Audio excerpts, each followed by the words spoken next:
भाजीची व्यवस्था करून ठेवलेली आहे मराठा नागरिकांसाठी. ही किती दिवस पुरेल? भाजी दररोज पाहिजे तेवढी भाजी देण्याचं आश्वासन भाजी मार्केटचे संचालक शंकरशेठ पिंगळे साहेबांनी आम्हाला दिलेलं आहे. ते सकाळ दुपार संध्याकाळ मला फोन करतात की ढोकळे पाटील भाजी किती पाहिजे. तर त्यांनी हा टेम्पो भरून पाठवलेला आहे. अजूनही त्यांचे जे व्यवस्थापक आहेत रामदास ते आमच्या संपर्कात आहेत.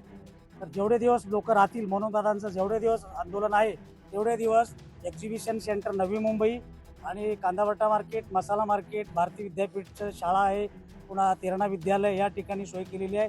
जोपर्यंत दादांचं आंदोलन चालू आहे तोपर्यंत इथं आलेला समाज नवी मुंबईकर म्हणून आम्ही त्यांना उपाशी ठेवणार नाही. त्यांची सोय राहण्या खाण्यापिण्याची आम्ही करत आहोत. किती दिवस करणार? जोपर्यंत आरक्षणाचा तोडगा निघत नाही, राज्य सरकार जोपर्यंत आरक्षण जाहीर करत नाही, कोणत्या पद्धतीनं आरक्षण देणार आहे जाहीर करत नाही, जोपर्यंत मनोजदादांचं जरांगे पाटलांचं आंदोलन आहे तोपर्यंत हा समाज इथून गावी जाणार नाही.